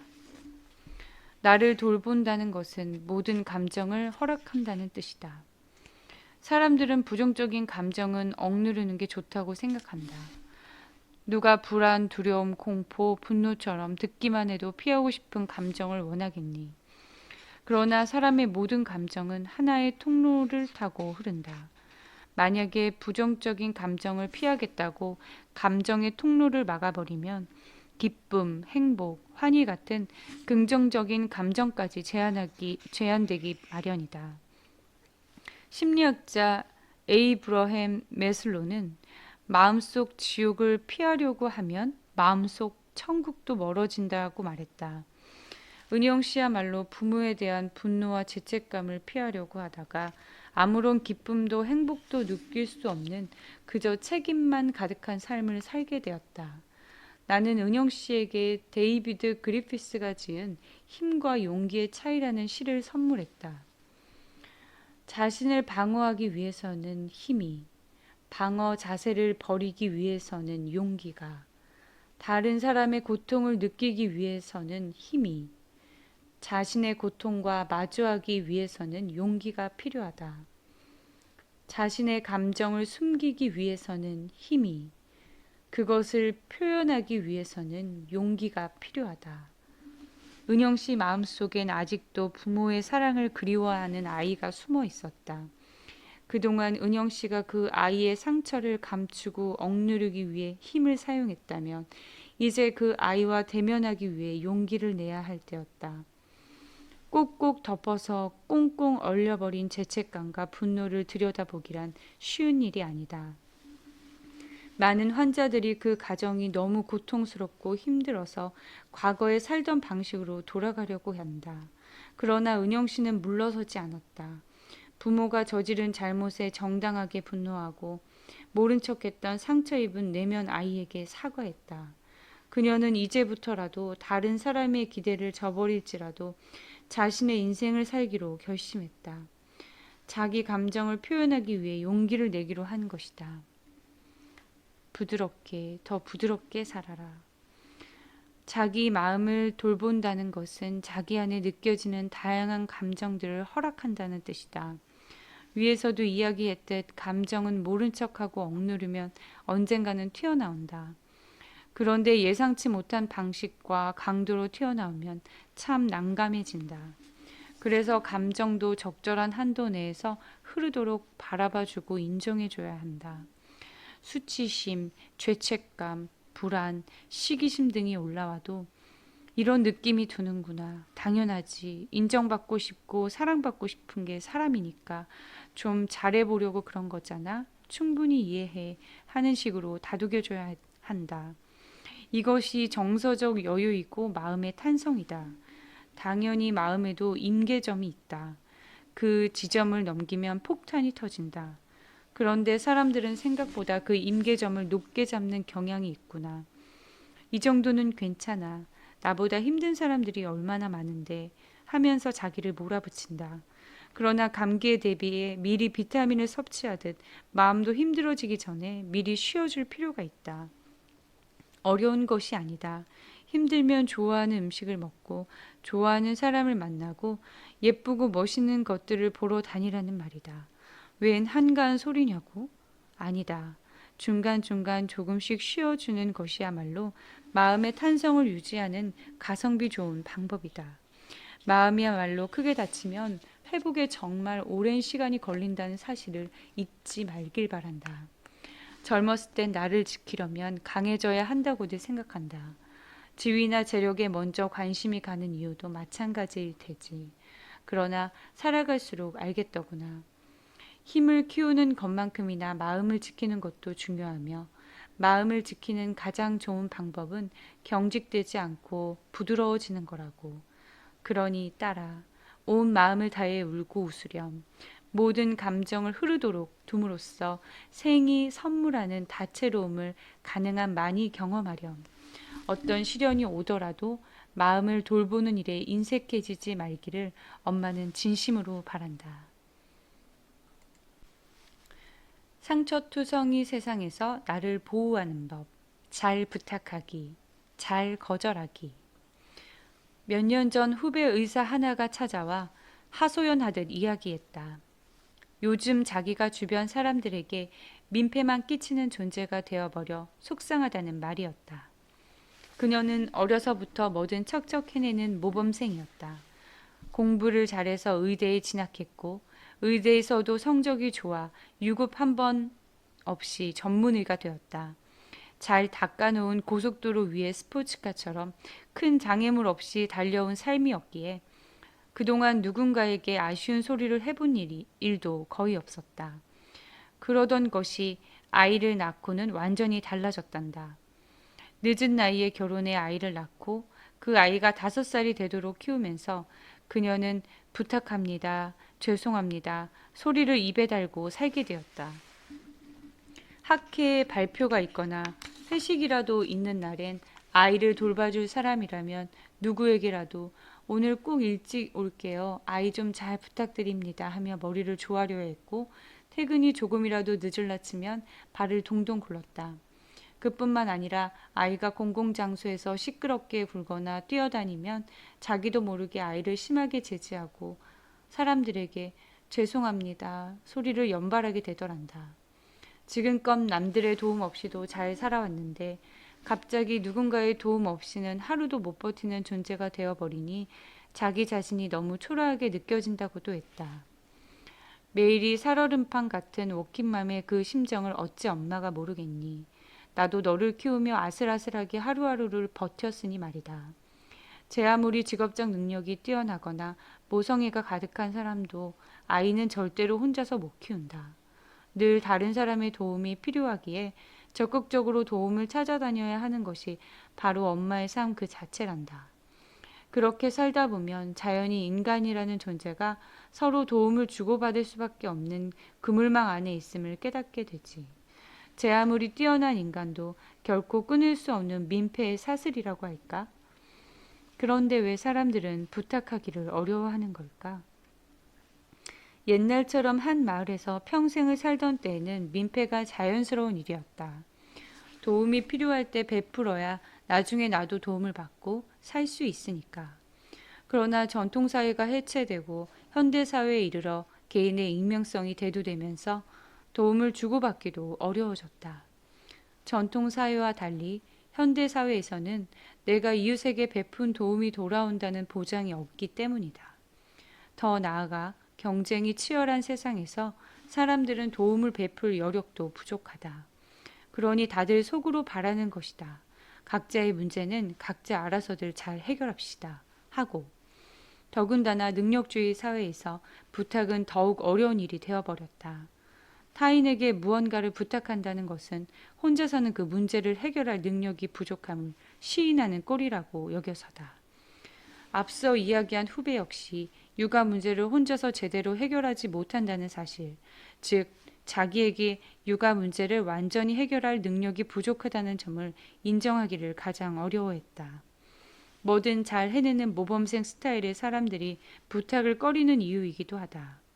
그런데 부탁을 꺼리는 사람들의 마음속을 깊숙이 들여다보면 다른 원인도 보인다. 그들은 대부분 타인에게 의존하기를 두려워한다. 누군가에게 의존한다는 것은 자신의 약점을 드러낸다는 것이고, 약점이 드러나면 상대가 그 약점을 붙들고 자기를 좌지우지하며 통제할 거라는 두려움이 있기 때문이다. 그들의 마음은 마치 강대국에 둘러싸인 약소국의 형편과 비슷하다. 주변 나라가 언제 침범에 들어올지 모른다는 두려움에 끝없이 담을 쌓는다. 그 결과 완전히 고립되어 버린다. 제 문제는 제가 알아서 할게요. 들어오지 마세요를 외치는 동안 물자도 문화도 들어오지 못해 스스로 멸망을 자초하는 셈이다. 세상의 모든 문제를 혼자 해결할 수 있는 사람은 없다. 자기 영토를 충분히 지킬 수 있는 나라는 다른 나라에 기꺼이 문을 연다. 사람들이 자유롭게 드나들고 경제적 문화적으로 교류를 하며 더욱 부강해진다. 그런데 영토를 지킬 수 없다고 생각하는 나라일수록 문을 꼭꼭 걸어 잠근다. 그러는 동안 나라는 더욱더 가난해진다. 마음도 마찬가지다. 자존감이 강한 사람들, 즉 어떤 상황에서도 내 인생의 주인은 나이고 내가 이 상황을 꾸려나가고 있다고 여기는 사람들은 부탁도 잘한다. 타인의 도움이 나를 해칠 수 없고 타인의 도움을 받아야만 나도 잘 살 수 있다는 사실을 알고 있기 때문이다. 반면 자존감이 약한 사람일수록 타인의 지배에 대한 두려움으로 인해 부탁을 잘 못하고 자신을 솔직하게 드러내지 못한다. 그러므로 만약 부탁이 너무 힘들고 어렵다면 부탁을 꺼리는 동안 무엇을 잃고 있는지 살펴볼 일이다. 회사에서 큰일이 터지는 가장 흔한 이유가 뭔지 아니? 바로 문제 상황을 감지했음에도 미리 공유하지 않았기 때문이다. 혼자서 해결해 보겠다고 애쓰는 동안 타인의 도움을 받아 쉽게 해결 가능했던 문제가 손 쓸 수 없는 지경에 이르고 만다. 그러니 제 힘으로는 버거운 일을 만나면 너무 고민하지 말고 타인에게 도움을 청해야 한다. 안 그러면 나라의 문을 걸어 잠궜다가 멸망해버린 여느 나라의 지도자와 다를 바가 없다. 세상의 모든 문제를 혼자 해결할 수 있는 사람은 없다. 더군다나 일을 잘하고 능력을 인정받는 사람들 가운데 혼자서 그 일을 전부 해내는 사람은 단 한 명도 없다. 그들은 자기가 모든 일을 잘할 수 없다는 사실을 너무 잘 알고 있다. 그래서 부족한 부분을 서로 메워줄 사람들을 팀으로 엮어 좋은 결과를 내려고 노력하지. 그렇게 도움을 주고받으면서 팀의 최상의 시너지 효과를 내고 최고의 결과를 창출한다. 그러므로 부탁을 하고 도움을 받는 일에 너무 인색해지지 말자. 언젠가는 너 역시 누군가의 부탁에 기꺼이 응해야 할 날이 오기 마련이다. 그러니 기꺼운 마음으로 타인에게 손을 내밀 수 있었으면 좋겠다. 타인의 부탁을 잘 들어주는 사람들의 속마음. 지금까지는 타인에게 심리적으로 지배당할까봐 의존을 두려워하는 사람들의 이야기를 했다. 그들은 타인이 침입하지 못하도록 마음의 문을 꽁꽁 걸어 잠근다고 했지. 그런데 반대로 타인의 부당한 침입에 대문을 활짝 열어주는 사람들도 있다. 그들은 바로 거절하지 못하는 사람들이다. 주변에 예스맨이라고 불리는 사람들을 본 적 있니? 어떤 부탁을 받더라도 그들의 대답은 대부분 예스다. 상사가 자꾸만 일을 떠넘겨도, 동료가 휴가 날짜를 좀 바꿔달래도, 친구가 돈을 꿔달래도, 누가 보험 좀 들어달래도 알겠다고 대답한다. 처음엔 주변 사람들도 예스맨을 구세주인 듯 고마워하지만 그것도 잠시일 뿐, 비슷한 일이 반복되면 주변인들도 예스맨의 도움을 당연하게 받아들인다. 심지어 이렇게까지 이야기한다. 아니, 일 좀 도와달라고 부탁하긴 했지만 못하는 상황이면 거절하면 되죠. 거절 안 하니까 계속 맡기게 되는 거 아니겠어요? 이렇게 부당한 대우를 받으면서까지 왜 그들은 거절을 못하는 걸까? 표면적으로는 거절이 상대의 기분을 상하게 할 것이라는 두려움, 나아가면 자신이 비난당하고 거절당할 것을 염려하는 마음이 크기 때문이다. 그런데 이런 두려움의 저변에는 상대에게 자신의 공격성을 드러내는 것에 대한 불안이 숨어 있다. 즉, 부당한 대우에 화가 나지만 그것을 잘못 건드렸다가는 활화산처럼 모든 분노가 분출될까봐 두려워서 그 감정을 꾹꾹 누르는 것이다. 세상이 너를 함부로 대하도록 허락하지 마라. 그런데 여기서 한번 살펴볼 것이 있다. 공격성에는 나쁜 의미만 있는 게 아니라는 사실이다. 공격성을 남을 해치는 것으로만 이해한다면 대단한 오해다. 만일 공격성이 없다면 인간은 이 세상에서 하루도 살아남을 수 없을 것이다. 공격성은 생존의 필수 불가결한 본능적 속성이다. 공격성이 있어야 나를 보호할 수 있고 또 앞으로 전진할 수 있다. 이때의 공격성은 파괴적 공격성이 아닌 자기 보호의 공격성, 즉 건강한 자기 주장이다. 아이들은 4살쯤 되면 밥 먹듯이 부모에게 싫어, 아니라고 이야기한다. 그때쯤 형성된 자아는 부모와는 다른 자기 의지가 있다고 매일같이 항변한다. 어른들의 거절도 이와 비슷하다. 거절은 타인의 의지와는 다른 나만의 뜻이 있음을 드러내는 행동이다. 자신이 어디까지는 허용할 수 있고 어디까지는 허용할 수 없는지 상대에게 알리는 일이다. 마치 내 영토를 자기 집처럼 드나들다가 허락도 없이 밥도 해먹고 농사도 짓던 이웃나라 사람에게 더 이상 침범해 오지 말라고 정확하게 금을 그어 보여주는 일이다. 늘 부탁을 들어주던 사람이 한계를 설정하면 처음에 주위 사람들은 당황할지도 모른다. 그러나 주변인들이 상처받고 힘들어하더라도 그것은 그들의 감정일 뿐이다. 그들의 감정은 우리가 책임질 수 있는 게 아니다. 그리고 세상에서 스스로를 가장 많이 아껴줄 사람은 바로 자기 자신이다. 그러므로 자기를 지키기 위해 거절을 잘했으면 좋겠고 거절한 뒤에는 눈치 보지 않았으면 좋겠다. 어쩌다 거절당한 상대방이 서운해하거나 뒤에서 네 욕을 할 수도 있을 것이다. 그럴 때면 소설가 김은의 말이 도움이 될 거다. 사람들이 작당해서 나를 욕할 때도 나는 이렇게 생각했어요. 네 놈들이 나를 욕한다고 해서 내가 훼손되는 게 아니고 니들이 나를 칭찬한다고 해서 내가 거룩해지는 것도 아닐 거다. 그러니까 니들 마음대로 해봐라. 니들에 의해서 훼손되거나 거룩해지는 일 없이 나는 나의 삶을 살겠다. 딸아, 김은처럼 세상이 너를 함부로 대하도록 허락하지 마라. 진정한 이기주의자란 자신의 길을 갈 뿐 남에게 피해를 주지 않는 법이다. 그러니 사람들로부터 부당한 대우를 받으면 그에 당당히 맞서라. 그래야 세상이 너를 만만히 보지 않고 함부로 대하지 않을 것이다. 네가 스스로를 아끼지 않으면 어느 누구도 너를 존중해 주지 않는다는 사실만큼은 잊지 않았으면 좋겠다. 지나가는 일들에 너무 크게 흔들리지 말기를.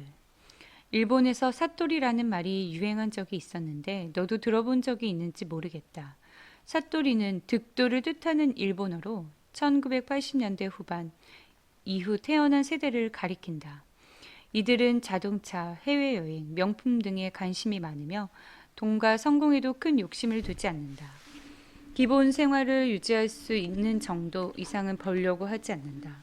몇 년 전 도쿄의 한 대학생이 아사히 신문과의 인터뷰에서 한 말이 매우 인상적이었는데 그는 국내에서도 외국 요리를 먹을 수 있고 해외 풍경은 인터넷을 통해 볼 수 있는데 굳이 해외여행을 갈 필요가 없다. 그래서 여권도 만들지 않았다. 라고 답했다.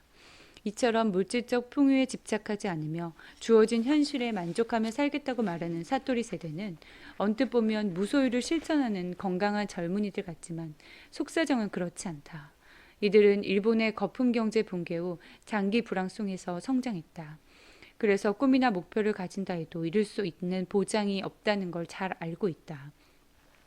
미래에 대한 희망이 없다 보니 아예 욕심 자체를 내지 않는 것이다. 모든 것이 급변하는 현대사회에서 과거의 것들은 금방 쓸모없어지고 만다. 게다가 유행이나 기술의 발달 속도가 너무 빨라 그를 쫓아가기가 쉽지 않을 뿐더러 조금만 방심해도 뒤처지고 만다. 그뿐만이 아니다. 미래에 대한 불확실성이 점점 커지다 보니 개인의 의지와 노력만으로 앞날을 일구기가 점점 힘들어지고 있다. 아무리 노력해도 아무것도 이룰 수 없는 현실 속에서 사람들은 절망과 무기력에 빠져든다. 지금 자기 앞에 놓인 역경과 어려움은 어떤 노력으로도 극복할 수 없는 장애물이라고 여기면서 말이다. 사또리 세대의 위험성은 바로 여기에 있다. 겉으로는 현실에 만족하며 살겠다고 하지만 그것은 미래를 포기한 대가로 얻은 것일 뿐이다. 냉소를 조심해야 하는 이유. 우리나라 젊은이들이 처한 현실도 그와 별반 다르지 않는 것 같다. 김영하의 소설 퀴즈쇼에서 어느 20대는 이렇게 항변했다. 우리는 단군이를 가장 많이 공부하고 제일 똑똑하고 외국어에도 능통하고 첨단 전자제품도 레고블록 만지듯 다루는 세대야. 안 그래? 거의 모두 대학을 나왔고 토익 점수는 세계 최고 수준이고 자막 없이도 할리우드 액션 영화 정도는 볼 수 있고 타이핑도 분당 300단은 우습고 평균 신장도 크지. 악기 하나쯤은 다룰 줄 알고. 맞아, 너도 피아노 치지 않니? 독서량도 우리 위 세대에 비하면 엄청나게 많아. 우리 부모 세대는 그 중에서 단 하나만 잘해도, 아니 비슷하게 하기만 해도 평생을 먹고 살 수 있었어. 그런데 왜 지금 우리는 다 놀고 있는 거야? 왜 모두 실업자인 거야? 도대체 우리가 뭘 잘못한 거지? 단언하건대 지금의 현실은 20대의 잘못이 아니다. 잘못이 있다면 세계 경제가 전반적으로 불황을 겪고 있는 이때 그 여파에 시달리고 있는 대한민국에 살고 있다는 것이다. 그들이 자라는 동안 한국 경제는 내내 불황이었다. 더군다나 그들은 어려서부터 경쟁 체제에 냉혹하게 내몰렸다. 그 결과 죽을 만큼 노력해야 겨우 평범하게 살 수 있음을 몸소 경험했다. 아무리 노력한들 부모 세대만큼 살기도 결코 쉽지 않다고 판단을 내린 것이다. 그래서일까? 그들은 과거 20대들과는 다르게 매우 현실적이다. 실현 가능한 꿈만을 꾸며 가성비가 만족스러운 일을 우선으로 한다. 지금의 노력이 먼 훗날에 결실로 돌아올 거라는 말은 믿지 않고 눈앞의 확실한 행복을 더 중시한다. 그런 그들에게 기성세대는 꿈이 없다면 한숨부터 내쉰다. 하지만 어떻게 그들을 비난할 수 있으랴. 그들은 자신들이 처한 환경에서 가장 합리적인 길을 택한 것일 뿐이다. 과연 현재 20대들이 어떤 미래를 열어갈지 엄마는 모르겠구나. 뭐든 양면성이 있듯이 낙관적인 부분도 비관적인 부분도 있을 테지. 그리고 나는 그들이 어떤 방식으로든 건강하게 미래를 꾸려나갈 거라 믿어 의심치 않는다. 다만 정신과 의사로서 해주고 싶은 이야기가 있다면 냉소를 조심하라는 거야. 만약 큰 꿈을 꾸지 않는 이유가 해봤자 뭐해 어차피 안 될 게 뻔한데 하는 심정이라면, 그러니까 사실은 보란 듯이 잘 살고 성공하고 싶은데 안 될 거라는 생각에 지레 포기하는 거라면 다시 한번 생각해 봤으면 좋겠구나. 꼭 이루고 싶은 꿈이 있지만 환경적인 상황 때문에 그 꿈을 이룰 수 없을 때 사람들은 좌절감을 해소할 방어 기제로 냉소를 택한다. 꿈의 가치를 격하해 애쓸 필요가 없는 대상으로 만드는 것이다. 여행 가서 뭐해 어차피 고생만 할걸. 변호사 돼서 뭐해 요즘은 변호사들도 실업자가 많다던데. 이런 말들이 바로 냉소적인 반응이라고 할 수 있다. 욕망의 대상을 깎아내림으로써 자신의 초라함을 감춰보려는 태도다. 그래서 냉소를 택한 이들은 웬만한 일은 전부 시시해하고 비웃는다. 그런데 냉소가 정말 무서운 게 뭔지 아니? 힘든 상황 속에서도 어떻게든 좌절을 이겨내려고 노력하는 사람은 언젠간 한 발자국이라도 앞으로 나아가게 되지만 냉소로 자신을 무장한 사람은 그저 제자리만 맴돌 뿐이라는 것이다. 나중에는 해본 게 없어 정말 아무것도 할 수 없는 인간이 되어버리고 만다. 그러니 아무리 힘들어도 냉소적으로 살아서는 안 된다. 냉소야말로 절망에 빠진 인간을 벼랑 끝으로 몰고 가 결국 스스로를 망치게 하는 주범이기 때문이다. 빅터 프랭클린이 우리에게 가르쳐주는 것들. 여기 극단적인 환경에 처한 한 남자가 있다. 그의 이름은 빅터 프랭클. 정신과 의사이자 유대인이었던 그는 1942년 아우슈비츠 강제 수용소로 끌려갔다. 그의 소중한 부모와 아내, 자식들도 예외는 아니었다. 그런데 나치 친위대가 그의 가족들을 뿔뿔이 흩어놓는 바람에 생사마저 알 길이 없게 되었다. 그런 상황에서 그는 매일 살을 파고드는 추위를 견디고 빵 한 조각, 수프 한 그릇으로 하루를 연명하며 강제 노동에 혹사당했다. 수용소 생활은 참혹하게 그지없었다. 공포와 불안, 더러움, 굶주림, 추위까지 가장 견딜 수 없었던 건 언제 죽을지 모른다는 공포였다. 누구는 배고픔으로 죽어갔고, 누구는 전염병으로 죽어갔으며, 누구는 매 맞아 죽었고, 누구는 가스실로 끌려가 영영 돌아오지 않았다. 그런데 빅터 프랭클린은 언제 가스실로 끌려가 죽을지 모르는 예비 시체로 인간이 경험할 수 있는 가장 혹독한 시련을 겪으면서 어떤 상황에서도 절대 빼앗길 수 없는 인류 최후의 자유를 깨닫는다. 그것은 바로 주어진 상황에서 자신의 태도를 취할 수 있는 자유였다. 우리는 의지와 상관없이 어떤 상황이든 처할 수 있다. 불의의 사고로 신체 일부분을 잃을 수도 있고 갑자기 사랑하는 사람을 잃을 수도 있다. 그 상황을 바꿀 힘은 우리에게 있지 않다. 빅터 프랭클린이 난데없이 수용소를 끌려가 강제 노동을 해야 하는 자신의 상황을 바꾸지 못했던 것처럼 말이다. 그러나 그 상황을 어떻게 받아들이는지는 우리가 선택할 수 있다. 안타깝게도 교통사고로 한쪽 다리를 쓸 수 없게 되었다고 치자. 그 상황에서도 살아있다는 사실에 감사하며 제2의 인생을 살아갈지, 한쪽 다리가 없어진과 동시에 자기 삶도 끝났다고 울부짖으며 스스로를 파괴할지는 우리의 선택에 달려있다. 뿐만 아니라 빅터 프랭클린은 인간은 자신이 왜 살아야 하는지 안다면 어떠한 상황도 견딜 수 있다고 말했다. 실제로 수용소에서 삶의 의미를 잃은 사람들은 쉽게 삶의 의욕을 상실해 버렸으며 수용소에서 끝까지 살아남은 사람들은 대부분 분명한 생의 이유를 가지고 있었다고 증언했다. 지금 절망에 빠져 있는가? 자력으로 할 수 있는 게 하나도 없어 보이는가? 사람은 누구나 절망에 빠질 수 있다. 그러나 그 절망에 머무를 것인지 절망에서 빠져나와 희망을 되찾을 것인지는 선택이 달려있다. 빅터 프랭클은 수용소에서 풀려난 뒤 생사 여부를 몰라 애태웠던 가족들의 소식을 듣게 되었는데 모두 수용소에서 죽었다는 비보였다. 그는 이제 세상에 홀로 남겨졌다는 사실에 절망하며 괴로워했지만 절망에 머물러 있진 않았다. 그는 가족을 잃은 슬픔을 뒤로하고 3년간 아우슈비츠에서 보고 듣고 느낀 것들을 바탕으로 죽음의 수용소에서라는 책을 썼으며 로고테라피라는 심리치료 이론을 만들어 정신분석학의 발전에 큰 공을 세웠다. 내 안에 있는 회복 탄력성을 믿어라. 사실 우리의 삶은 수많은 역경과 어려움의 연속이라 해도 과언이 아니다. 그러나 빅터 프랭클의 인생을 통해서 알 수 있듯 아무리 힘든 고난일지라도 우리에겐 그것을 이겨낼 힘이 있다. 심리학 용어로 그 힘을 회복 탄력성이라고 부른다. 회복 탄력성이란 인생의 고난을 도약의 발판으로 삼는 힘이다. 실패를 성공의 원동력으로 삼는 것이다. 고무공을 힘차게 내려치면 바닥에 부딪혀 원래 있던 자리보다 더 높이 튀어오른다. 회복 탄력성은 바로 이런 고무공과 같다. 역경에 부딪혔을 때 절망의 나락으로 떨어지지 않고 오히려 성장하게 만든다. 혹시 미국의 모지스 할머니 이야기를 들어본 적이 있는지, 그녀는 76세 때부터 그림을 그리기 시작해 101세 되던 해 세상을 뜨기 전까지 붓을 놓지 않은 화가였다. 1949년 해리 트루먼 대통령으로부터 여성 프레스 클럽 상을 받은 바 있고 1960년 넬슨 록펠러 뉴욕 주지사는 그녀의 100번째 생일을 모지스 할머니의 날로 선포하기까지 했다. 그런데 그녀가 처음부터 유명인은 아니었다. 그녀는 원래 평범한 시골 마을의 주부였다. 작은 농장을 운영하며 10명의 자녀를 낳았는데 그중 5명을 잃는 아픔을 겪었다. 끔찍한 고통을 이겨내기 위한 방법으로 할머니가 택한 것은 자수였다. 나중에 자수를 못할 상황이 되자 대신 붓을 들었다.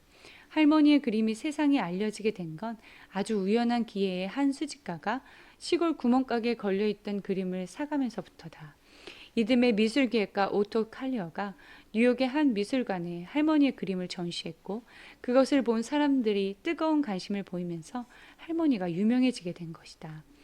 모지스 할머니는 우여곡절을 겪으면서도 끊임없이 앞으로 나아갔다. 그리고 인생의 고난을 이겨내기 위한 그녀의 선택은 훗날 그녀의 삶을 완전히 바꿔놓았다. 자식을 5명이나 먼저 보낸 경험이 없었더라면 모지스 할머니가 과연 그림을 그렸을까? 어쩌면 할머니는 평생 자녀들을 키우는 재미에 빠져 지내며 그림을 그릴 일이 없었을지도 모른다. 러시아의 대문호 톨스토이가 인간은 작은 문제들로 균형을 잃는다. 반대로 커다란 문제는 인간을 영혼의 삶으로 인도한다라고 했다. 늘 좋은 일만 가득한 인생이면 좋겠지만 살다 보면 우리는 종종 나쁜 일을 경험하게 된다. 나쁜 일을 당하면 사람들은 부정적이 되고 절망에 빠지기도 한다. 하지만 그럴 때일수록 꼭 기억해야 하는 사실이 있다. 너에게는 그것을 이겨낼 힘이 있다. 그러니 너를 믿고 냉소가 너의 손을 잡으려고 할 때 과감히 뿌리쳤으면 좋겠다. 내 안의 회복 탄력성을 믿으며 웬만한 일에도 크게 흔들리지 않고 지나가는 일로 여길 수 있게 된다. 사실 사람에게 죽고 사는 일 빼고 진짜 죽고 사는 문제는 없다. 그런 마음으로 기꺼이 시련을 받아들이고 그것을 살아낸다면 세상은 분명 너의 편이 되어줄 것이다.